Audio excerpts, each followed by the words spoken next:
하나님 감사합니다. 저희들이 주신 이 오후 시간을 통해서 하나님을 만나는 또 다른 축복의 시간을 주신 줄로 믿습니다. 아멘. 피곤하지만 주의 말씀 한 시간 동안 잘 경청하며 서로 은혜 받고 들어가는 복된 하나님이 증거되는 시간 되게 하여 주옵소서. 예수님의 이름으로 기도합니다. 아멘. 고맙습니다. 자, 여러분 성경의 창세기 23장을 한번 펴주시고요. 오늘 23장 전부를 다 하겠습니다. 23장 전부를 다 하려면 좀 시간이 많이 걸리겠지만 맞습니다. 오늘 집사님 다는 할 거예요. 근데 줄여서 내용을 좀 보게 됩니다. 자, 예전에는 뭐 한 절 갖고 이렇게 오래 했는데 이제 어떤 부분은 한 장 전체를 이렇게 다 할 수 있어요. 자, 창세기 23장 펴시고요. 일단 더우신 것 같아서 좀 힐을 잠깐 껐어요. 낮췄어요. 66도로. 네. 자, 보실까요? 1절서부터 제가 한번 읽습니다. 여러분 눈으로 한번 따라오세요. 제가 4절까지 쭉 읽을게요. 사라가 127세를 살았으니 이것이 곧 사라가 누린 햇수라.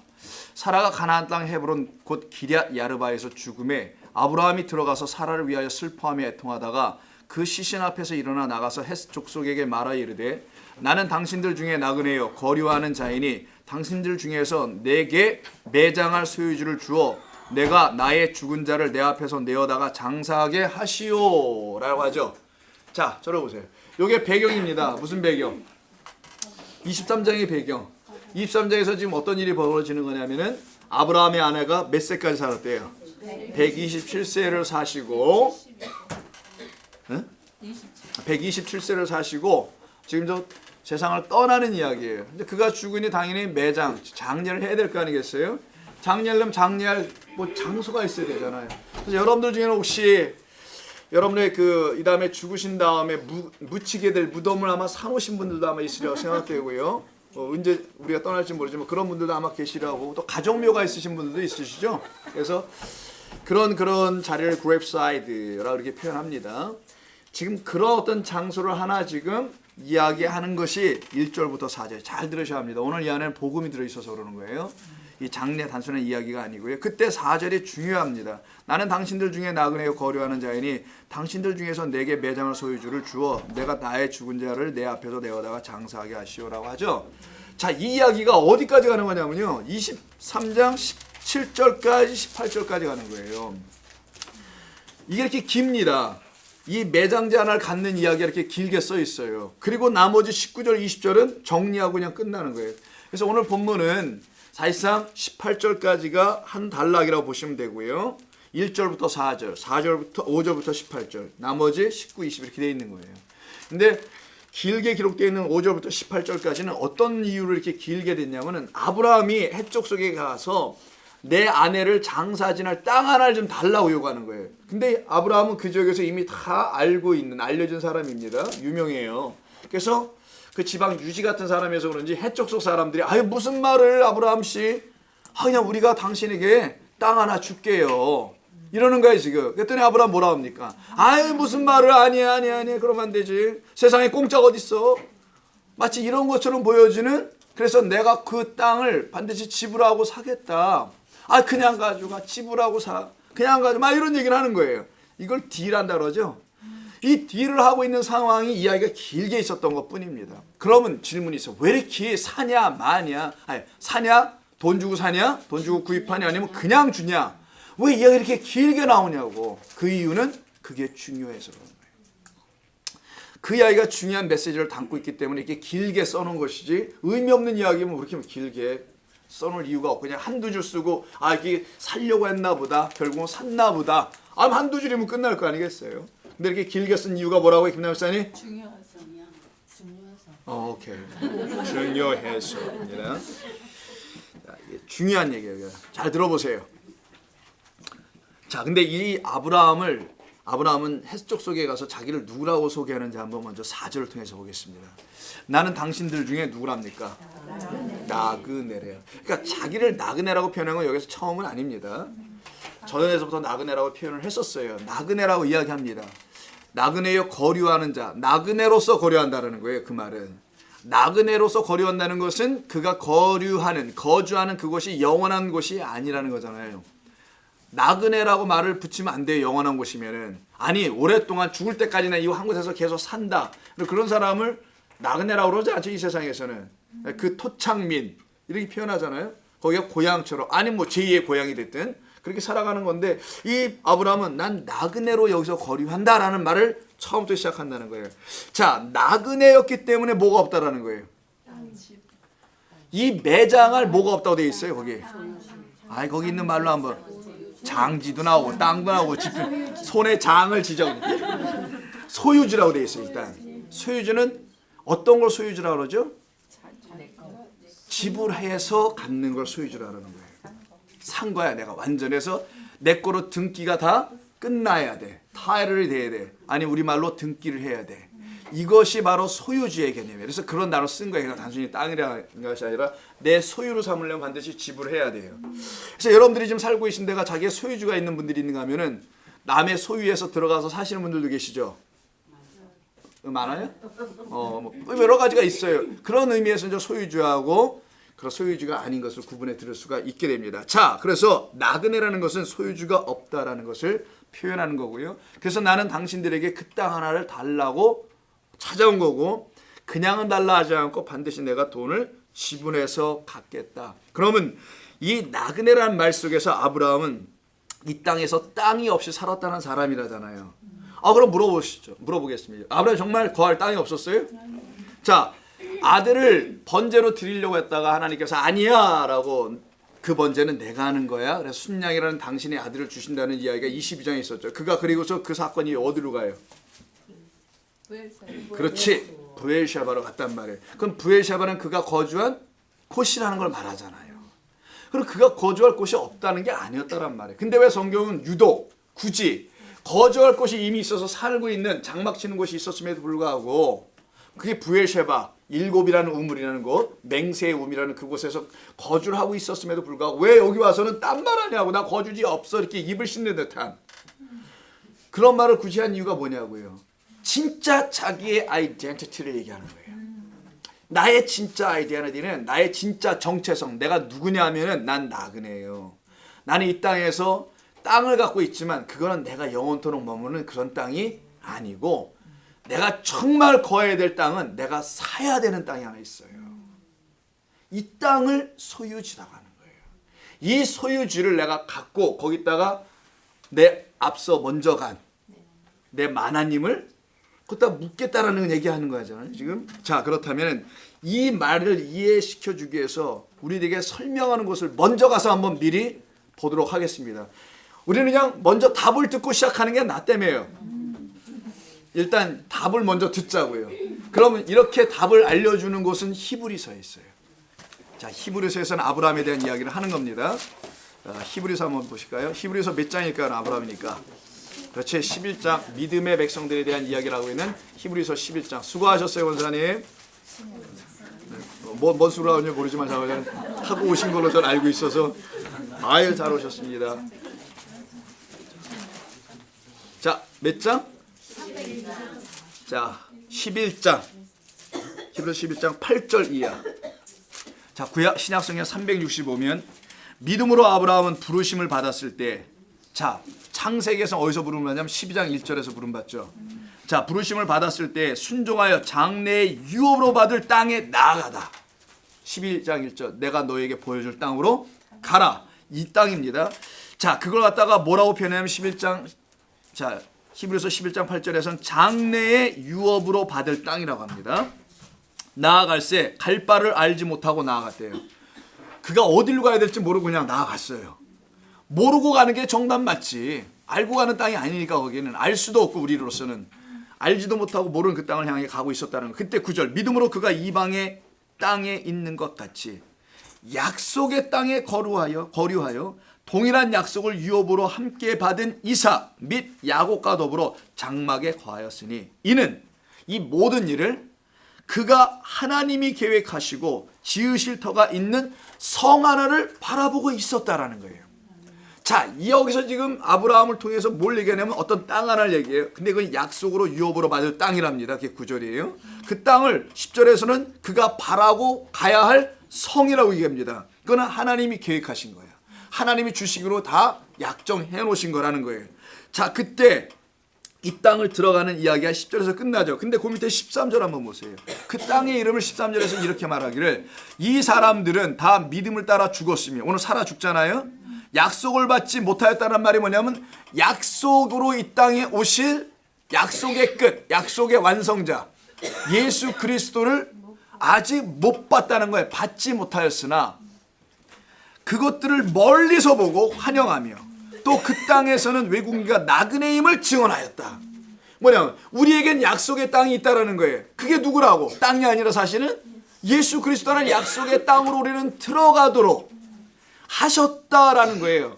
그 약속의 땅으로 들어가기 위해서는 나는 이 땅이 진짜 땅이 아닌 난 이곳에서 땅 갖고 살든 몇천 평을 갖고 살든 그건 내가 영원히 가야 될 그 땅이 아니고요. 우리에게 주시는 약속의 땅은 물리적인 땅이 아니라는 거예요. 어디 우리 발을 딛고 있는 땅이 아니라 예수고 그리스도라는 그 약속, 그가 땅이에요. 또 그래서 약속의 땅이라는 건 약속을 가진 땅, 약속 곧 땅. 그래서 약속으로 오신 예수 곧 그 땅, 그 땅으로 들어가는 거, 이걸 뭐라고 표현한다고요? 본향이라고 하는 거예요.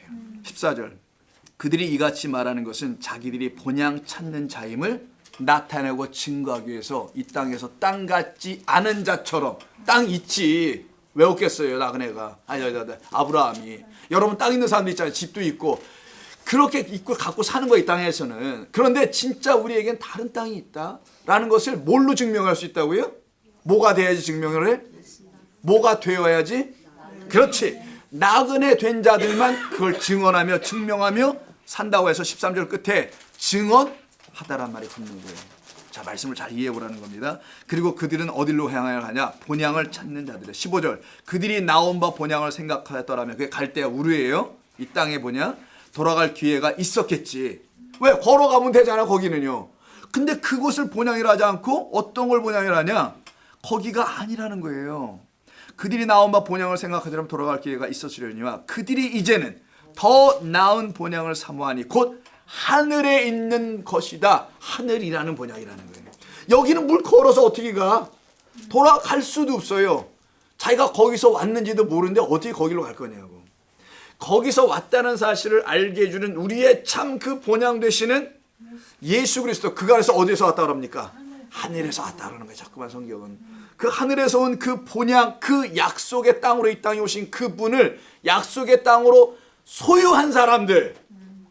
근데 어떻게 해야 돼? 반드시 지불하고 소유해야 돼. 반드시 사야 돼, 그거는. 그래서 산다, 계속 사겠다, 나는 공짜로는 가질 수가 없어. 이건 반드시 지불된 땅이야. 지불되지 않으면 이 땅은 가질 수가 없어서 소유지라고 말을 쓴 거예요. My own 땅, 이런 거예요. 이런 땅, 바로 그 소유지로 이 땅에 오신 분이 우리 주 예수 그리스도라는 것을 믿음으로는 알았더라라는 거예요. 그래서 11장이 전부 다 믿음으로 나오는 거예요. 믿음으로는 알게 되더라. 믿음은 하나님의 마음, 하나님의 가르침, 하나님의 뜻을 넘겨받는 걸 믿음이라는 거예요. 믿습니다. 할렐루야. 이걸 믿음이라 하지 않아요. 절대로. 백날 믿어봐라. 되는지. 절대로 아무것도 나타나지 않아요. 하나님의 마음을 훔친 거지 사실은. 하나님께 내줄 때 빨리 가서 잡은 거예요. 자, 이 상황을 우리가 이해하시고요. 16절의 그 말씀을 이해하면은, 자 보시죠. 이러므로 하나님이 그들의 하나님이라 일컬음을 받으심을 하나님이 부끄러워하지 아니하시고 그들을 위하여 한 성을 예비하신다죠. 그래서 10절에서 뭐라고 했어요? 이는 그가 하나님이 계획하시고 지으실 터가 있는 성을 바랐습니다. 성경에서 그 터를 누구라고 하죠? 그렇지, 반석 예수라고 하는 거예요. 그 터 위에다가 뭘 져라? 창수가 나도 부서지지 않는 집을 지라. 반석 위에다가 집을 지라고 하잖아요. 그걸 터라고 하는 거예요. 그 터 위에 올라갈 성을 하늘에서 내려오는 도성, 계시록 21장에는 예루살렘 거룩한 처녀 신부 여러분을 말하는 거예요. 또. 자, 이게 성경 전체 이야기는 거예요. 이런 게 계속 흘러가는 거예요. 자, 이것을 지금 누구의 이야기? 사라가 죽는 이야기 속에 아브라함을 통하여, 사라의 죽음을 통하여 다시 구체적으로 설명하는 이야기니, 이게 복음을 이야기하고 있는 이야기라는 거예요. 아, 누구 장사 지내는데 막 뺄라고 그래. 묻었대. 뭐요? 막 배? 뭐 이렇게 배? 뭔 뜻이냐고. 무슨 말로 이걸 이해해야 되는 것이죠. 그럼 23장 5절로 가서 보시죠. 5절 이하부터는 뭘 얘기하냐? 헷족속이 아브라함에게 대답하여 이르되 내 주여 들어서서 다 주겠다라고 얘기해요. 한마디로 정리한 겁니다. 그냥 줄게 가지고 가세요. 아브라함이 몸을 굽혀 아니다라고 말하는 거예요. 그리고 구체적으로 9절에서 그 땅의 이름이 나옵니다. 그가 그의 밭머리에 있는 누구의 밭머리냐? 에브론이라는 사람의 밭머리에 8절에 있는 그 사람이 이 땅을 소유하고 있어요. 지금은 에브론의 밭머리에 있는 그의 막벨라 굴을 내게 주도록 하되 충분한 대가를 받고 그 굴을 내게 주어 당신들 중에서 매장할 소유주가 되게 하기를 원하노라. 이때 구절을 자세히 보시면 굴을 사는 거예요. 밭을 사는 거예요. 이게 지금 굴과 밭을 다 사는 거겠지. 굴이 있는 밭인데 굴이 있는 밭 굴을 다 사는데 이 굴이 어디에 위치했는지를 보여주는 것이 밭 머리에 붙어 있다고 되어 있어요. 밭의 머리라는 게 뭐예요? 밭의 머리.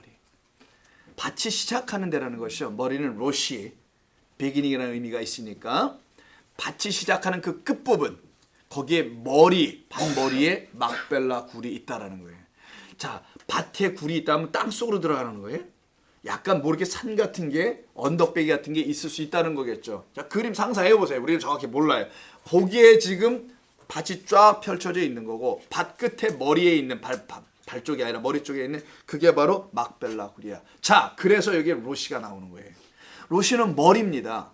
그 밭의 머리에는 막벨라 굴이 있어요. 그 막벨라 굴이 머리라는 거예요. 사실은 또 머리로 이 땅에 오실 예수 그리스도를 이 막벨라 굴로 사실은 복음을 설명하고 있는 것이라고 여러분 이해하시면 되는 겁니다. 자, 5절부터 18절에서 그래서 계속 실라기를 벌여요. 준다 안 준다, 그냥 가져가라 말라. 자, 아브라함의 소유로 확정되는 이야기가 상당히 길게 기록된 이유는 방금 말씀드린 것처럼 아브라함이 이것을 반드시 소유해야만 하겠다. 내가 꼭 소유해야만 해. 이건 그냥 못 가져가. 아, 우리 같으면 어떻게 합니까? 이게 웬일이야? 내가 무슨 이렇게 덕을 많이 쌓다고. 그러면 그렇지. 나의 덕을 보시고 하나님께서 은혜를 주셔서 이런 굴과 땅을 밭을 통째로 주셨는데 마누라 내가 묻지 않고 여기를 내가 개발해서 써야 되겠군. 뭐 이렇게 생각했을 거야. 나 같으면 분명히. 근데 아브라함은 그걸 공짜로 안 받고요. 아, 웬 고집을 이렇게 피우는지 몰라. 꼭 사겠대. 아, 왜 사겠다는 거 도대체 이해 안 되게. 사겠다는 뜻이 있어요. 23장 18절입니다. 왜 굳이 이렇게 살려고 했을까? 아브라함이 왜 꼭 이렇게 사야만 했을까? 28장 18절에서 먼저 힌트를 한번 들어보죠. 성문에 들어온 모든 해촉속이 있어요. 뭐 할 때예요 이게 지금? 결국은 땅을 자기가 돈 내고 사기로 했다는 거예요. 사람 다 집합 이거 하는 거예요. 전부 다 모아놨어요. 세상 사람들, 해촉속 사람들 모아놓고는 뭐하냐? 잘 보세요. 에브론의 말을 따 어디냐? 18. 성문에 들어온 모든 해촉속이 보는 데서 아브라함의 소유로 확정해버려요. 자, 이런 걸 갖다가 뭐 한다고 하냐면 도장 쾅 찍는다는 거예요. 내 거로 등기 처리한 거예요. 여러분 라로리라고 아세요? 로터리. 여러분 UPS 같은 데 가면 로터리라는 거 아세요? 뭐 남을 공증해 봤어야 알지. 응? 빚보증 같은 거 서줘 써봐야 알지. UPS 같은 데 가면 공지하는 데가 있어요. 그걸 러러리, 영어로 로터리라고 하는데 로터리 한다고 그래요. 그걸 영어로 공증하다. 우리가 한국에서 미국 올 때 여러분들이 신체 검사하는 걸 예를 했어요. 예를 들어서 서울대 병원에서 했는데 이게 진짜인지 가짜인지를 어떻게 알아? 미국에서 대사관에서. 그래서 미국에서 정해놓은 병원이 있어요. 거기 가서만 하라고 해요. 그거를 갖다가 공증된, 공적으로 증인된, 증거된 그런 병원이라고 하는 거예요. 여러분들 그렇게 안 오셨어요 옛날에? 그냥 보트 피플이야? 뭐 컨테이너 박스에 담겨왔어요? 우리들이 옛날에 아픔을 얘기하나? 보트 피플은 아니잖아. 어떻게 뭐 달에도 비행기 타고 왔거나 뭐 이렇게 들어온 거 아니었었어요? 너무 오래돼서 기억이 안 나나 보지. 자, 좌우지간 그렇게 해서 유학을 오거나 이민 올 때 이렇게 뭐 주사도 맞았다는 거 확인해주고 뭐 이렇게 오는 건데 그래서 옛날에는요 미국에 이민 초기 때 아시아에서 이민 올 때는요 중국 사람들 우리 한국 사람들이 올 때는 하와이 들려서 왔잖아요. 일단 이걸 샌프란시스코 이쪽으로 들어올 때 어디에 들어왔냐면 골든게이트 브리지 밑으로 들어와요. 배를 타고 수영해서 오는 게 아니라 배를 타고 밑으로 들어오는데 그들이 곧바로 샌프란시스코 못 들어가고 그 앞에 있는 넘자마자 엔젤 아일랜드라는 게 있어요. 엔젤 아일랜드 거기에 전부 다 모아놨어요 사람들을. 캘리포니아 사시면서 이게 너무 새로운 걸